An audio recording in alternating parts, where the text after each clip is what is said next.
It's a Spotify podcast.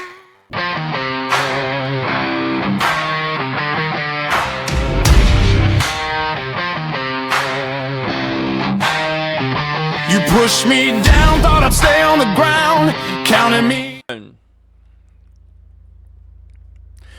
Wednesday morning arrived without a ceremony. Ashwood High School was already awake before the sun had fully cleared the rooftops. A custodian pushed a wide broom through the front hallway. The vending machines hummed. Somewhere near the gym, a basketball struck the floor in a slow, steady rhythm. Teachers unlocked classrooms, turned on lights, and carried coffee towards another ordinary day. David Harper walked through the front doors, 10 minutes earlier than usual. He had not forgotten Principal Reynolds' phone call. Before first period, "I would like your help with someone." The words had followed him home the night before, not because they sounded alarming, because they were unfinished. And David had learned only one day earlier what his mind could do with unfinished things. This time, he tried not to complete the story before he had the facts. "Naomi, strike that." And David had learned only one day earlier what his mind could do with unfinished things. This time, he tried not to complete the story before he had the facts. He passed the trophy case, turned down the administrative hallway, and stopped outside Principal Reynolds' office. The door was open. Reynolds stood behind his desk, reading a folder. He looked up. "You came early." David smiled. "You asked me to." Reynolds closed the folder. For a moment, he seemed to be choosing his words carefully. "There is a student in your first period class." David waited. "The student has been late 4 times in 2 weeks. Yesterday, there was an argument in the hallway. Nothing physical, but the student walked away from a teacher who was trying to talk." David nodded slowly. He already knew which desk Reynolds meant. The one near the back wall. The student who often arrived after the bell. The student who rarely looked up. The student whose notebook was usually closed. David felt an answer forming in his mind. Disrespectful. Unmotivated. Maybe defiant. The words came quickly. They also felt reasonable. Principal Reynolds leaned against the edge of his desk. "I'm not asking you to discipline anyone." "Then what are you asking?" "Talk to the student before class. Not as an administrator, not as a problem to solve, just to see whether there is something we are missing." David looked towards the clock. First period would begin in 25 minutes. "All right." Reynolds nodded. "That's all I wanted." David turns towards the door. "David?" He looked back. "Try not to decide who the student is before the conversation begins." David gave a small laugh. That advice sounds familiar. The hallway had begun filling with the time David reached his classroom. Lockers opened and slammed. Shoes squeaked against the polished floors. Students called one... Naomi, strike that. Students called to one another from opposite ends of the hall. David set his bag inside the desk, wrote the day's date on the board, and waited. At 3 minutes before the bell, the student appeared in the doorway. Not late, not today. The student stopped when David said, "Could I talk with you for a moment?" The shoulders tightened immediately. "Am I in trouble?" "No." The student looked towards the hallway as though measuring the distance back to freedom. David pulled out a chair rather than standing behind his desk. "Principal Reynolds told me yesterday was difficult." The student's expression changed. Not guilt. Something closer to exhaustion. I knew he would tell you." David almost said, "You should have not walked away from a teacher." The sentence rose to the front of his mind. He let it pass. What happened? The student stared at the floor. Nothing. David waited. The hallway noise moved around them. A locker door slammed. Someone laughed. The clock clicked forward. Nothing usually does that makes people look this tired, David said. The student looked up for the first time. I work in the mornings. David said nothing. Before school, I help somebody in my family. Then I take the bus. Sometimes it's late. Yesterday I had not eaten, and that teacher kept asking why I was ignoring her. I was not ignoring her. I just did not want to say everything in the hallway. David felt the words he had formed earlier to begin to loosen. Disrespectful, unmotivated, defiant. They had sounded like descriptions. They had sounded like conclusions. Why did you not tell me? He asked. The student gave a tired half smile. You never asked. There are moments when a sentence does not accuse you, but still tells you the truth. David looked at the closed notebook on the desk. He had seen it every day. He had assumed the student did not care. He had never considered that a closed notebook might belong to someone fighting simply to remain awake. The bell rang. Students began entering the room. David stood. Take your seat. We will talk again later. The student paused. Am I getting written up? Not by me. The student nodded, moved towards the back of the room. David turned to the class. He had planned to teach about how historians evaluate leaders. Instead, he began with a question. When we see what someone does, he said, how much do we really know about why they did it? A student near the front of the class raised a hand. Depends on what they did. Maybe, David said. But suppose someone is late. What does that tell us? That they do not care, someone answered. Or they overslept. Or they missed the bus. Or they are lazy. David wrote each answer on the board. Then he underlined one word. Or. History is full of people who believe they understood someone's character because they saw one action, he said. But an action is not always a complete explanation. Let us pause there. David had not done anything cruel. He had not insulted the student. He had not issued a punishment. He simply looked at behavior and assumed it revealed character. Most of us do this every day. Someone cuts us off in traffic. We decide they are selfish. A cashier moves slowly. We decide they do not care about their job. A friend cancels dinner. We decide we are not important to them. A coworker misses a deadline. We decide they are irresponsible. We see what people do and then we explain it by deciding what kind of person they are. Psychologists have a name for this tendency. The fundamental attribution error. The fundamental attribution error. The phrase sounds complicated. The habit is not. It means we often overestimate personality and underestimate circumstances when we explain someone else's behavior. When another person is late, we may call them careless. When we are late, we remember the traffic, the phone call, the broken alarm, and every other circumstance that made the morning difficult.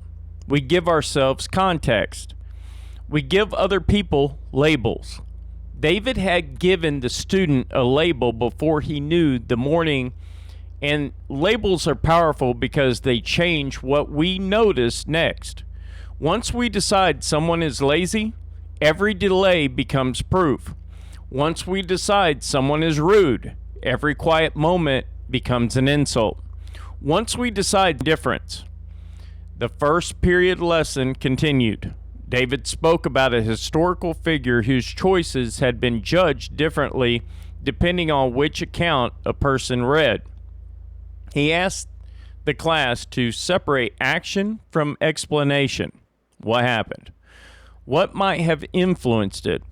What evidence would we need before deciding? The questions were meant for history.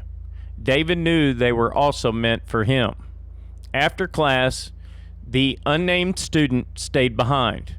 You changed the lesson. David erased part of the board. A good teacher should be willing to learn before teaching. The student glanced towards the hallway. Are you going to tell everyone what I said? No. Even Principal Reynolds? David considered the question. I will tell him you talked to me that we should respond carefully. The rest is yours unless safety requires otherwise. The student nodded. Nothing dramatic happened. There was no sudden speech. No promise that everything would change. The student simply opened the notebook before leaving. Inside were pages of careful handwriting. Not empty, not neglected. Completed work. David had never seen it because he had never asked to. At lunch, he returned to Principal Reynolds' office. Well? Reynolds asked. David sat in the chair across from the desk. We were missing something. Can you tell me what? Only enough to say that the lateness is not a complete picture. There are circumstances we should understand before we decide what the behavior means. Reynolds nodded. That is what I hoped you would discover. David leaned back. Did you already know? No. Then why'd you ask me? Reynolds looked through his office window towards the hallway. Because yesterday, everyone was ready to describe the student. Nobody was asking a question. That afternoon, David stopped at Rosa's diner. The bell above the door rang. Rosa poured coffee before he reached the counter. You look less troubled than yesterday, she said. I am differently troubled. That sounds inconvenient. David smiled and told her about the conversation without identifying the student. When he finished, Rosa wiped the counter in a slow circle. People are easier to judge them from far away, she said. Why is that? Because distance hides the weight they are carrying. David looked across the diner. A delivery driver sat alone, rubbing one shoulder. A woman at the window checked her phone 3 times in a minute. A man near the door counted coins before ordering. Each person had entered carrying a life no one else could see. The diner looked ordinary. It was not simple. Neither were the people inside it. There is a lesson in that. Not that behavior does not matter. It does. Not that circumstances excuse choice. They do not. The lesson is that understanding should come before certainty whenever possible. We could hold people accountable without pretending we already know their entire story. We can see boundaries without reducing someone to their worst moment. We can notice behavior and still ask what else might be true. That question does not make us weak. It makes our judgment more accurate. The next time someone frustrates you, try this. Describe the behavior without turning into a personality. Instead of saying, he is inconsiderate, say, he arrived 20 minutes late. Instead of saying, she does not care, say, she did not respond today. Instead of saying, they are lazy, say, the work was not finished. Then ask one more question. What circumstance might I not know? You may still need to act. You may still need to speak honestly. but you will be responding to what happened rather than punishing a person you invented in your mind. David finished his coffee and stood to leave. Outside, students from Ashwood High walked along Main Street in small groups. One moved quickly, one lagged behind, one stared at the ground. Yesterday, David might have... Naomi, strike that. Yesterday, David might have thought he knew what those differences meant. Today, he saw questions, and sometimes wisdom begins there. Not with the right answer, with the decision to stop calling an assumption a fact. My name is Leroy Nellis, and this is Resilience Radio. Godspeed, stand for the Constitution, and never surrender your ability to think for yourself. God bless, and good night. It's a Spotify podcast.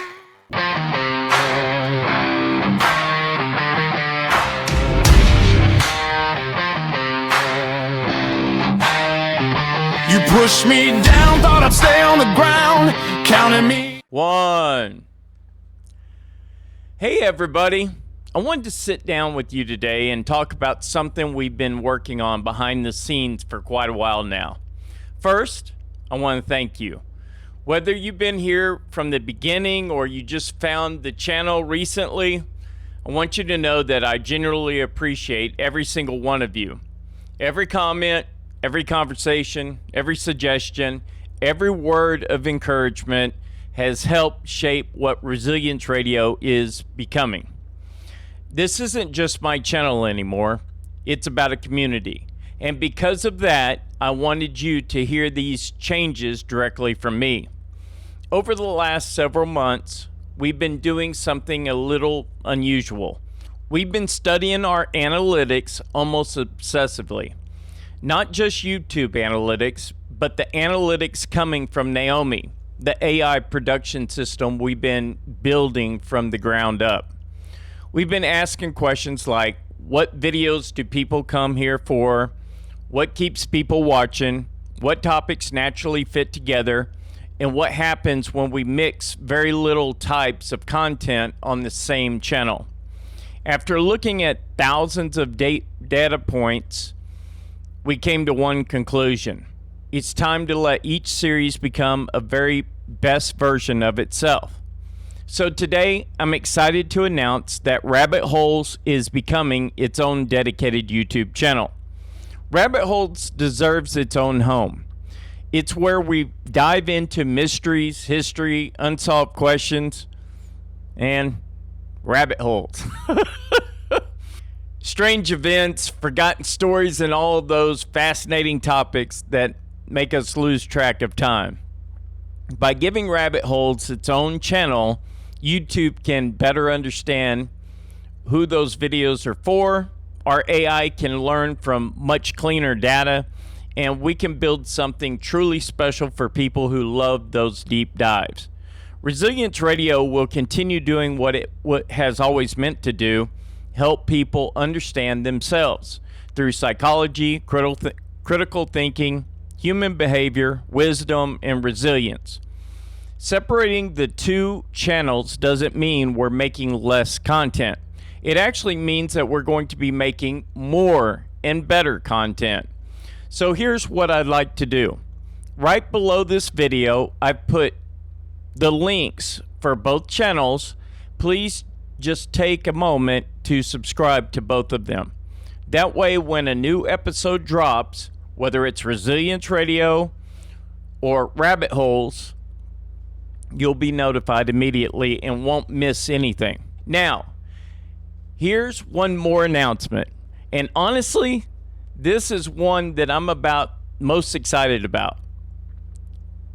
We've completely re-imaged Loopwired. Loopwired isn't just another educational series anymore. It's become something much bigger. Imagine learning psychology without feeling like you're sitting through a lecture. Imagine following the life of an ordinary history teacher in a small town named Ashwood, a town where nothing extraordinary seems to happen until you begin to realize that the biggest mysteries aren't out there. They're inside the human mind. Every Monday through Friday, you'll follow David Harper as he encounters ordinary moments that quietly reveal extraordinary truths about the way we think. You'll laugh with him. You'll make the same mistakes he makes. You'll discover psychological blind spots before he does, and sometimes after he does. Every episode tells a complete story, but every episode also moves David and hopefully all of us one step closer to wisdom. It's storytelling, psychology, and personal growth woven together into a single journey. And I honestly think it's unlike anything currently on YouTube. Speaking of things unlike anything on YouTube, I have to brag on Naomi for just a minute. Many of you have watched us build her from the ground up. What started as a simple idea has evolved into an AI production partner that is helping us organize stories, manage continuity, analyze content, assist with research, and dramatically improve the quality and consistency of everything we create. She's still learning. We're still improving her, and every week she's becoming faster, smarter, and more capable. Watching this project grow has been one of the most rewarding experiences I've ever had, and I can't wait to show what's coming next. Finally, I want to address the In the Box series. I know many of you have been following that story closely. After giving it a lot of thought, I've decided to pause that series until my litigation has reached its conclusion. I want to be able to tell that story completely, carefully, and with the benefit of everything that comes afterward. I think that's the most responsible way to do it. But the story itself isn't stopping. While the litigation moves forward, I'll be writing a book that tells a story in much great depth than YouTube ever could. Books allow for context, documentation, reflection, and details that simply don't fit inside a video. I'm really looking forward to sharing that journey with you, and I hope that you'll come along for it. As always, thank you. Thanks for believing in this project. Thank you for believing in me. Thank you for believing in what we're trying to build together. This community has become one of the most thoughtful, encouraging, intellectually curious groups of people I have ever had the privilege of knowing. The future of Resilience Radio, Rabbit Holes, Loopwired, and Naomi has never looked brighter. The next chapter starts now. My name is Leroy Nellis, and this is Resilience Radio. Godspeed, stand for the Constitution, never surrender your ability to think for yourself. God bless, and good night.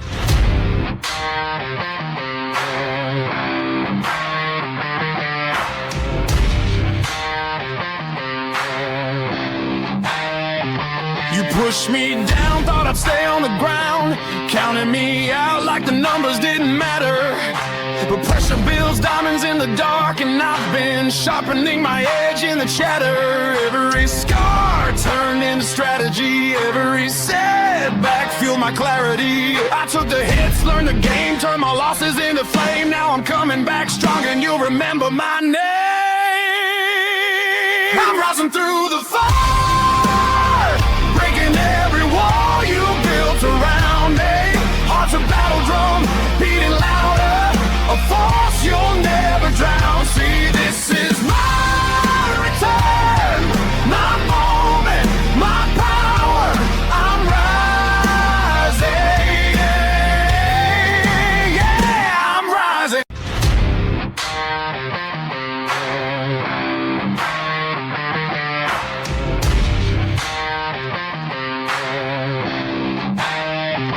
You pushed me down, thought I'd stay on the ground, counting me out like the numbers didn't matter. But pressure builds diamonds in the dark, and I've been sharpening my edge in the chatter. Every scar turned into strategy, every setback fueled my clarity. I took the hits, learned the game, turned my losses into flame. Now I'm coming back strong, and you'll remember my name. I'm rising through the fire.